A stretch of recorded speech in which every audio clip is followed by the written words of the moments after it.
marilah kita berdoa terlebih dahulu kepada ketua kelas. Dipimpin doanya. Hera, sebelum kita memulai pembelajaran kita pada pagi hari ini, terlebih dahulu kita berdoa menurut kepercayaan kita masing-masing. Berdoa mulai. Berdoa selesai. Sebelum mulai pembelajaran, Ibu ingin tahu nih tentang perasaan kalian pada pagi hari ini. Ada yang sedang sedih? Tidak, Bu. Sedang marah? Tidak. Senang? Senang ada, Bu. Sedang senang semua ya? Iya, Bu. Nah, pada pagi hari ini kita akan mempelajari tentang mekanisme sistem pernapasan pada manusia.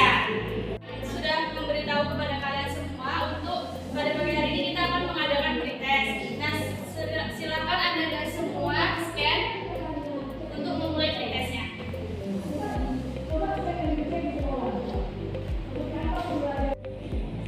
Nah, di sini Ibu akan menampilkan gambar paru-paru pada manusia. Nah, coba kalian amati pada kondisi paru-paru yang ada di depan.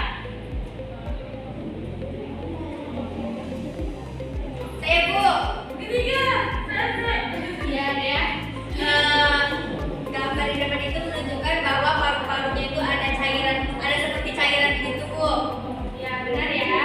Nah, sebelumnya kan kita sudah belajar bahwa tubuh itu membutuhkan glukosa untuk energi. Jadi, bagaimana tubuh itu memperoleh oksigen dan mengapa cairan di paru-paru itu membuat seseorang itu sulit bernapas. Ada yang tahu? Silakan. Cairan di paru-paru menghambat proses pertukaran gas di alveolus. Makanya itu tubuh memperoleh oksigen melalui proses pernapasan. Saat menarik napas, udara masuk melalui hidung, tenggorokan, trakea, bronkus, bronkiolus, hingga pada alveolus di paru-paru. Ya, benar ya. Setelah masuk ke darah, oksigen itu diangkut oleh hemoglobin menuju seluruh sel tubuh. Nah, di dalam sel itu juga oksigen itu digunakan bersama glukosa dalam proses respirasi sel untuk menghasilkan energi. Asik kalian itu merasa sangat sesak saat mencoba berbicara sambil berlari kencang. Nah, mengapa tubuh kita ini secara otomatis menarik napas lebih dalam saat kita merasa kekurangan udara? Ada yang tahu? Silakan deh ya. Karena, Bu, di saat kita berlari kita sudah banyak mengeluarkan oksigen. Jadi di saat kita sudah berhenti berlari kita harus mengambil oksigen kembali secara banyak-banyak, Bu. Ya, benar ya. Jadi intinya bisa ada merasa sesak, otak kita itu akan menceritakan waktu-waktu dada untuk memperbesar ruangan di dalam paru-paru. Sehingga semakin besar ruangan yang kita buat, maka semakin rendah juga tekanan yang ada di dalamnya. Untuk pembelajaran kita pada pagi hari ini, untuk Putri silakan tolong dibacakan. Tujuan pembelajaran pertama yaitu kita mampu menyebarkan dan menjelaskan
Ibu akan menayangkan kasus seorang pemuda yang terkena kerusakan pada paru-parunya karena menggunakan vapor. Silakan kalian perhatikan video ini.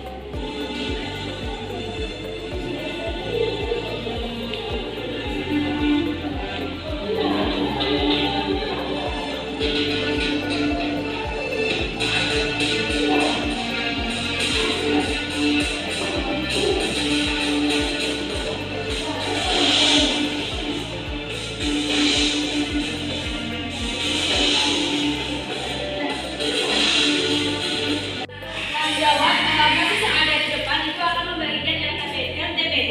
Silakan anak-anak semua isi.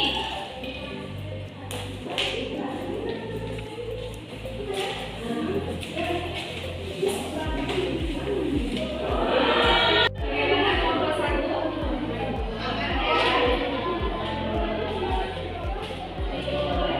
Sudah selesai belum, Bu? Ada susah nggak pertanyaannya?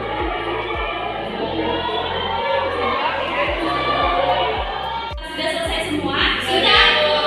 Nah, untuk yang sudah selesai kelompok 2 silakan dipresentasikan hasilnya dari depan.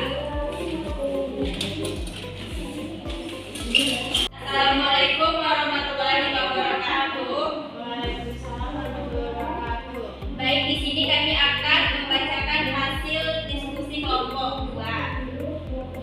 Jadi pertanyaannya yaitu pada pernapasan normal udara masuk karena tekanan di dalam paru-paru akibatnya paru membesar. Namun pada pasien yang valid asif yaitu keluar udara masuk. Jelaskan mengapa bantuan tekanan dari kualitas sangat dibutuhkan oleh pasien tersebut. Jawabannya hilangnya kemampuan menciptakan tekanan negatif. Secara normal pada pernapasan menggunakan mekanisme tekanan negatif yaitu otot diafragma dan aorta dada memperbesar volume rongga dada agar tekanan di dalam paru-paru turun sehingga udara terhirup masuk. Baik, sekian presentasi dari kelompok kami. Untuk kelompok 1 apakah ada yang ingin ditanggapi atau ditanyakan? Jawabannya hampir sama, Bu, bahwa manusia bernafas menggunakan mekanisme tekanan negatif yaitu otot diafragma dan otot dada memperbesar volume tekanan dada. Oke, ya benar ya untuk kelompok 1 dan kelompok 2. Kita beri terus untuk kelompok 1.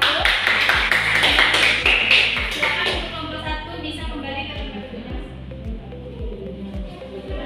Sampai di sini saja presentasi kami. Kami akhiri dengan wassalamualaikum warahmatullahi wabarakatuh. Nah, dari kasus yang sudah ditayangkan tadi, ada pun kesimpulannya yaitu pada kasus Evali menunjukkan bahwa kerusakan pada alveolus itu terjadi akibat cairan kimia vape dapat mengganggu elastisitas paru-paru. Nah, sehingga paru-paru akan sulit mengembang secara normal. Nah, akibatnya itu udara sulit masuk, kekurangan oksigen dan